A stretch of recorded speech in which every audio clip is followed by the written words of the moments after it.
किसी का घर छूट जाए और वो इंसान इतना खुश नजर आए, ऐसा हो सकता है, लेकिन हमारे चेहरे देखकर आप समझ सकते हैं कि हम कितना खुश हैं। और हम खुश इसलिए हैं क्योंकि नेक्स्ट 2 डेज में हम जाने वाले हैं इंडिया अपनी फैमिली के पास। तो मैं तो अभी से बहुत ज़्यादा एक्साइटेड हूँ, और घर जाने की खुशी, घर वालों से मिलने की खुशी, माय गॉड, मैं तो अभी से कंट्रोल नहीं कर पा रही हूँ। तो क्योंकि हमने हमारा घर जो जापानीज़ घर था उसे छोड़ दिया है, और उसकी जापानीज़ होम टूर की वीडियो मेरे लास्ट वीडियो है, आप जाकर देख सकते हैं।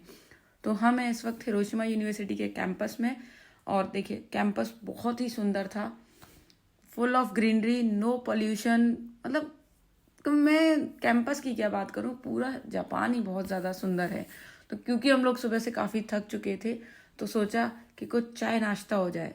सॉरी गाइस, चाय नाश्ता मतलब चाय नहीं होती है यहाँ पर, आप घर पे बना सकते हैं कॉफ़ी। हाँ, तो हम आए थे कैफेटेरिया में कॉफ़ी और कुछ स्नैक्स के लिए। तो पहले पियेंगे कॉफ़ी, उसके बाद आगे का प्रोसीजर स्टार्ट करेंगे।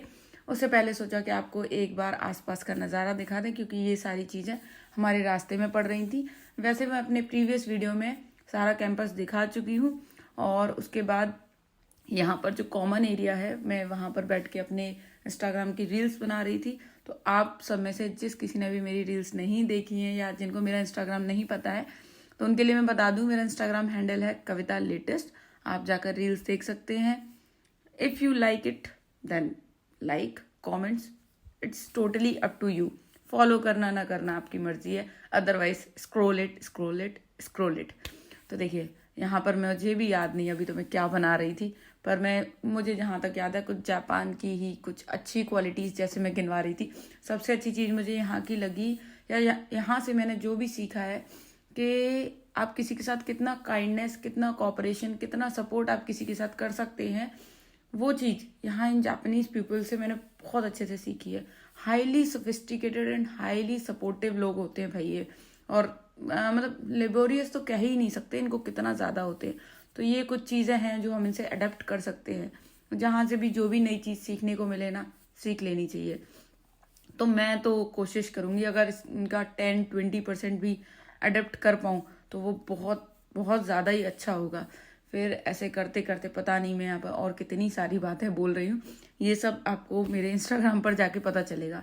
फिर यहाँ से मैंने अपना बैग उठाया और हम चल पड़े हैं अपने गेस्ट हाउस की तरफ। जी हाँ, मैं बता दूँ आज का हमारा स्टे होने वाला है यूनिवर्सिटी के गेस्ट हाउस में, फैकल्टी गेस्ट हाउस में। तो ये उसका रास्ता है, आप रास्ता देखिए, दोनों तरफ एकदम जंगल जैसा एरिया था। यहाँ पर ना इतना सुंदर लगता है, रास्ते एकदम जंगल जैसे होंगे, दूर दूर तक कोई नज़र नहीं आ रहा होगा, बस हल्की हल्की पक्षियों की आवाज़ आ रही होगी, ठंडी ठंडी हवा चल रही होगी। देखो आप चारों तरफ देख लो, दूर दूर तक आपको कोई नज़र नहीं आ रहा होगा। ये कैंपस का एरिया है, मेन कैंपस सोचिए, मतलब क्राउडेड तो बिल्कुल है ही नहीं। तो ये जो सामने बिल्डिंग आप देख रहे हैं यही है फैकल्टी गेस्ट हाउस, और इसकी क्वालिटीज़ के बारे में जब मैं आपको बताऊंगी ना तो आप खुद दंग रह जाएंगे। तो देखिए चलते हैं और मैं आपको दिखाऊंगी इसके बारे में, इसमें अंदर किस तरीके की फैसिलिटीज़ हैं। और आप देख सकते हैं वीडियो में कोई भी पर्सन नहीं है दूर दूर तक, लेकिन इसका मतलब ये नहीं है कि यहाँ पर लोग नहीं है, सब हैं, अंदर होंगे सब, क्योंकि सब लोग अपनी लाइफ में इतना बिजी रहते हैं ना, कोई किसी को डिस्टर्ब नहीं करता या फालतू का इधर उधर नहीं घूमता। तो क्राउड होना तो कोई नाम मात्र की है। तो चलिए, वेलकम टू द यमन काई के हॉल, इसका नाम है यमन काई के, और ये फैकल्टी गेस्ट हाउस है। तो सबसे पहले देखो, मैंने जैसा प्रीवियस वीडियो में बताया, वेंडिंग मशीन तो यहाँ सब जगह ही होती है, यहाँ से आप ड्रिंक्स वगैरह ले सकते हैं। सबसे अच्छी बात, आप अपने शूज़, चप्पल, सैंडल जो भी है यहीं उतारिए। जो भी आपका रूम नंबर होगा उसके लिए एक इस तरीके का छोटा सा कबर्ड बना होगा, वहाँ पर आप अपने चप्पल जूते रख दीजिए, और उनके ये चप्पल जो होती है ये इस तरीके की कपड़े की होती है, यही पहन के अंदर जाना अलाउ है।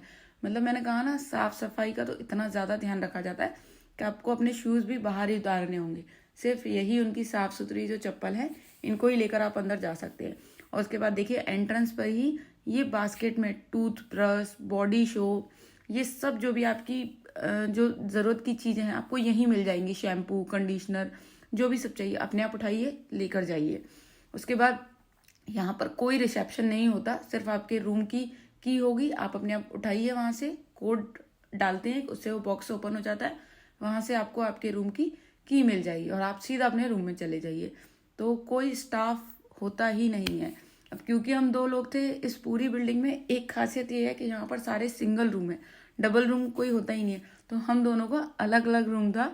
मेरा रूम था 303 और अमित का रूम था 301। तो चलिए मैं आपको अपना रूम दिखाती हूँ। सबसे पहले देखिए मैग्नेटिक की होती है, इसको दरवाजे में लगाएंगे, यहाँ मैंने ये की लगाई, यहाँ से लाइट ओपन हो जाती है। और देखिए सबसे पहले तो आप फ्लोरिंग पे ध्यान दीजिएगा, फ्लोरिंग इतनी ज़्यादा अच्छी थी ना, ये नीचे कारपेट जैसी बिछी हुई थी, बहुत अच्छी। यहाँ पर ये हमको एक स्टडी टेबल दी हुई थी, उसके पास ये जो अब मैंने आपको दिखाई ना, इसमें सारे इसके रूल्स एंड रेगुलेशन लिखे हुए थे इस बुकलेट में। नीचे कबर्ड था, ये एक अलमीरा दी हुई थी, इसमें आप अपने कपड़े वगैरह हम रख सकते हैं, नीचे डस्टबिन वगैरह सब, मैंने कहा सारी बेसिक फैसिलिटीज़। और मैं तो खुश हो गई जब यहाँ पर ड्रायर मेरे को रखा मिला, नीचे ब्लैंकेट रखा हुआ है, यहाँ पर कपड़े वगैरह रख सकते हैं, सारी चीज़ों का ध्यान रखते हैं। ये है बेड, और जैसा कि मैंने बताया था सिंगल बेड है। देखो रजाई तो इतनी फ्लफी होती है ना इनकी, बेडिंग ही पूरा बहुत अच्छा होता है। ये एक मॉनिटर रखा हुआ था, कुछ देखना चाहें तो देख सकते हैं। और देखिए विंडो हटा के देखेंगे तो यहाँ का बाहर का नज़ारा देखिए, मैंने कहा ना यहाँ से भी दूर दूर तक कोई नहीं दिखाई दे रहा हुआ। आज अच्छी खासी धूप निकली है तो बहुत सुंदर लग रहा था, लेकिन शांति इतनी थी ना, चिड़िया की भी आवाज़ नहीं आ रही थी अंदर। और मैंने यहाँ नीचे से निकाला, ये बॉक्स रखा हुआ था कुछ, तो इसमें मैंने देखा क्या था, इसमें था कॉफ़ी या आप जो भी कुछ ड्रिंक बनाए अपने लिए उसके लिए कप, लकड़ी का ये बॉक्स था, इसमें लकड़ी की प्लेट थी, बहुत ही सुंदर था। और इसी के साथ इसी रूम में हमको मिलता है साथ में एक छोटा सा किचन एरिया, जहाँ पे आप अपने लिए हल्का फुल्का कुछ खाने के लिए बना सकते हैं, जिसमें था ये एक इंडक्शन, उसके ऊपर रखी थी केटल, और ये उसके साइड में वॉशिंग एरिया था, यहाँ पर आप कुछ भी बना खा सकते हैं और बर्तन अपना धो के रख सकते हैं। नीचे एक पैन भी दिया हुआ था इन्होंने, इससे ज़्यादा यहाँ पर पूड़ी कचौड़ी नहीं बनानी है, सिर्फ चाय कॉफ़ी बनानी है। ओके, ये एक हमको मिनी फ्रिज दिया हुआ था, इसमें आप अपनी ड्रिंक्स वगैरह स्टोर कर सकते हैं। इसके बाद इस रूम का सबसे अच्छा पार्ट जो है ना, वो मैं आपको दिखाने वाली हूँ, वो है इनका ये बाथरूम एरिया। सबसे पहले देखो, मतलब जापान में ना बाथरूम पे इतना अच्छे से काम किया जाता है। तो देखो सबसे पहले तो ये टाल वगैरह रखी हुई थी, ये सारी चीज़ें, तो आपकी ज़रूरत की सारी चीज़ों को ध्यान में रखते हुए यहाँ पर काम होता है। और अब बारी है इस बाथरूम की सबसे इम्पोर्टेंट चीज़ को दिखाने की, जो कि है ये बाथ टब। जी हाँ, जापान में घर हो, होटल हो, गेस्ट हाउस हो, कहीं पर भी बाथरूम में आपको बाथ टब तो ज़रूर ही मिलेगा। तो शायद यहाँ बाथ टब का कुछ ज़्यादा ही कल्चर है।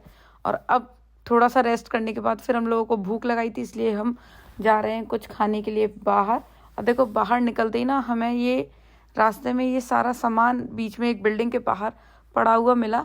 तो अक्सर कर लोग क्या करते हैं, जब उनके पास कुछ चीज़ें एक्स्ट्रा होती हैं या उन्हें लगता है कि हमारे यूज़ की नहीं है, तो वो उसको बाहर रख देते हैं। अब किसी को भी जिसको ज़रूरत है वो इसमें से कुछ भी उठाकर ले जा सकता है। That is a very good thing. फिर वापस आकर हम कब सो गए और कब सुबह हो गई पता ही नहीं चला। फिर सुबह जल्दी से उठकर नहा धोकर रेडी होकर मैंने बनाई हम दोनों के लिए कॉफ़ी, और पहले से हमने कुछ ब्रेड वगैरह ला के रखी हुई थी, तो हमने हल्का फुल्का ब्रेकफास्ट किया। और क्योंकि हमें जाना था एयरपोर्ट, हमारी थी फ़्लाइट टोक्यो के लिए, तो फटाफट से नाश्ता करके चलते हैं। और हम निकल पड़े एयरपोर्ट के लिए। तो पहले हमें हमारे बाकी बैग्स लेने हैं, उसके बाद हम टैक्सी करके एयरपोर्ट के लिए निकल जाएंगे। मेरा तो दिल कर रहा था कि ये सारे सुंदर नज़ारे अपने दिमाग की मेमोरी में हमेशा के लिए, जैसे कहते हैं ना पिक्चर क्लिक करके रख लेते हैं, कुछ ऐसा करके रख लूँ। और शायद ये वीडियो एक उसी के लिए एक ज़रिया है कि मुझे जब भी कभी इन खूबसूरत वादियों की याद आएगी तो मैंने देख लिया करूँगी। और अगर आपको भी ये वीडियो अच्छी लगी तो प्लीज़ लाइक शेयर सब्सक्राइब। तब तक के लिए बाय बाय।